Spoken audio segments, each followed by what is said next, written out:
Hey, what's up, everyone? It's Ray Luzier from Korn. You're checking out Icon Fetch. Turn that stuff up.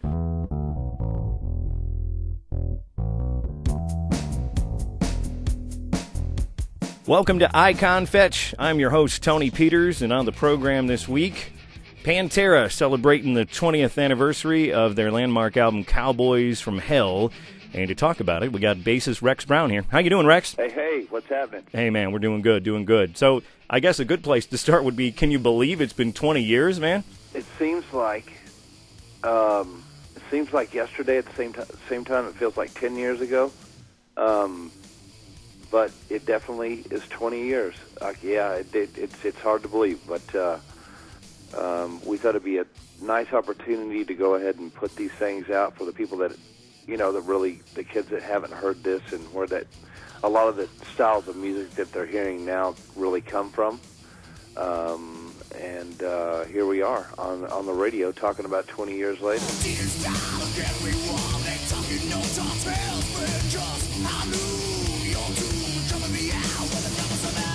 Now, this is a great package because it's 3 CDs. You get the disc 1, you got the remastered Cowboys From Hell. Disc 2, you got your some live footage of you guys back in the day, and then disc 3 is demos. So I mean that's it's quite a treat. And also you get a bonus track that we've never released before. Yeah, now tell me about that. That sounds really cool. That was one of the things we were doing. The idea had come up, and Rhino decided to go ahead and put these back into the works. And Monty Connery called from he's the A&R guy at Roadrunner Records, who we were thinking about signing with at the time, and he said, I've got this one song that has never been released, and we'd forgotten all about this tune. And when you listen back to it now, it was between. We were writing, I think, for Cowboys, and this one just didn't make the cut.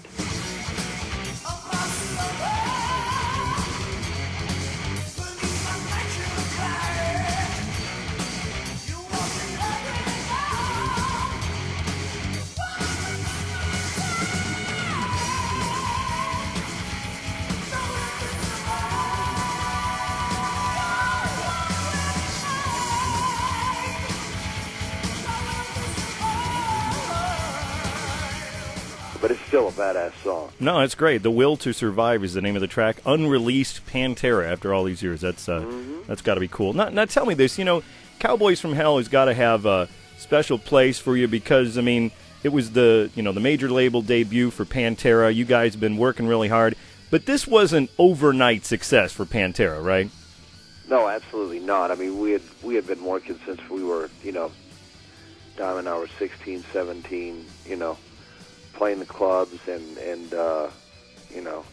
that's the only way you could really be seen in Texas, if you sat and played covers, 6 nights a week, 3 nights, three sets a night, so we really did our homework in that department, as far as playing other people's music, but we were always writing our own stuff, and we had the opportunity of using Diamond Vinny's old man had a studio that he engineered at.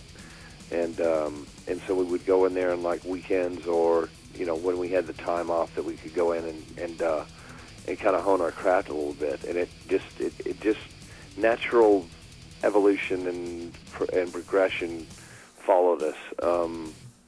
So each release just got a little bit heavier and heavier,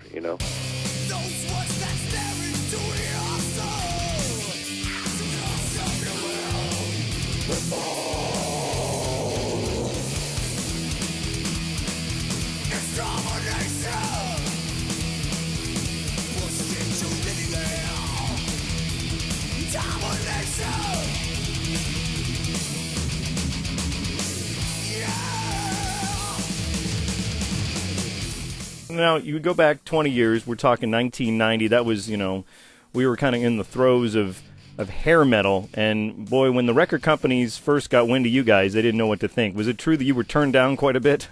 Turned down about 28 times, different labels. Man. And, it was, because we just played a heavy style of music, we definitely went out on a limb, and these people really worked at ATCO. They really worked the record the way it was supposed to be done, just grassroots. We played about 300 dates that year, just for the Cowboys alone, and then straight back in the studio when we made Vulgar. We had very little time off.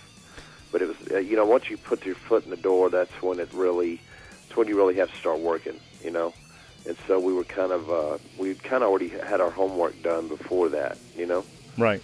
So it was no big deal for us to get into Winnebago and crisscross the country and have it break down about 18 times and and just do what we do. Well, and that's it's documented on disc 2 there. You got a bunch of live tracks on there, and I don't know.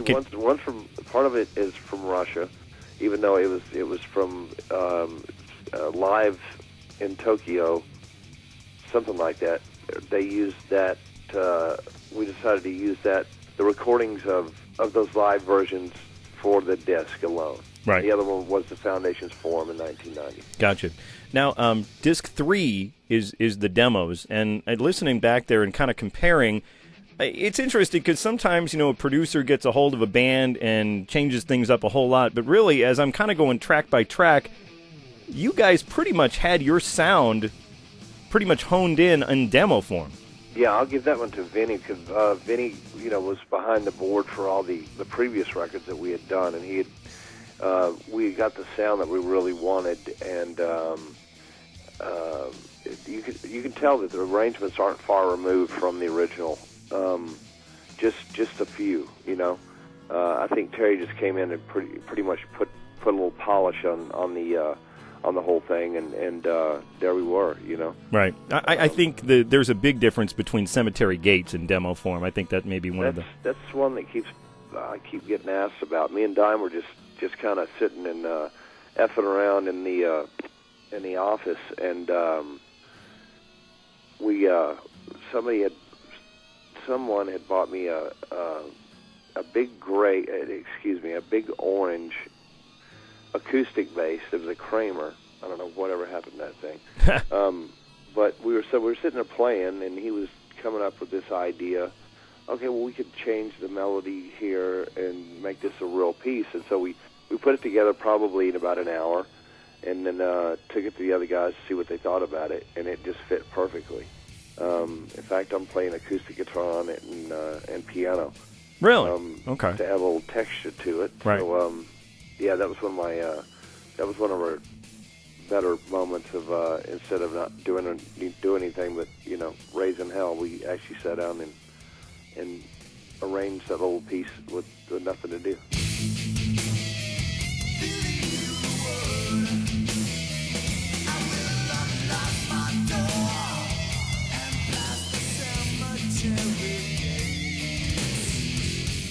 I noticed with on the demos disc, there's a couple of tracks that aren't on demo form.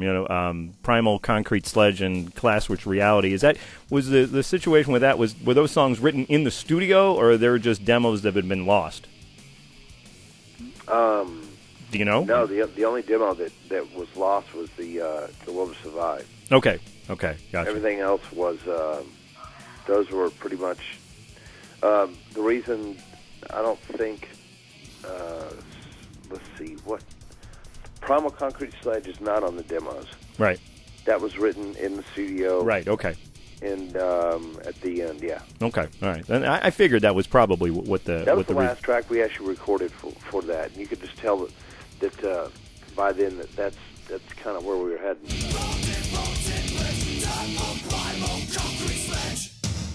And this is good because, 20 years later, it seems, when this first came out, it was, I don't think a lot of people knew what to expect from you guys. And now, I mean, you can pretty much hear a lot of the bands that call themselves metal these days. This was kind of the start of all that, I would think.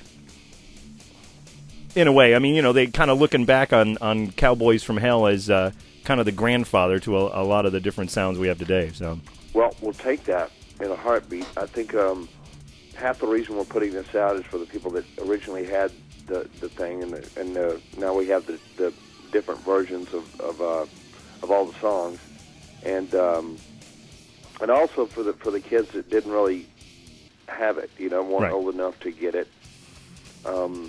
That basically, here's a sound that we started that you're listening to in parts today. Right, exactly. You know what I'm saying? Without patting my back. No, absolutely. No, I think you should pat your back.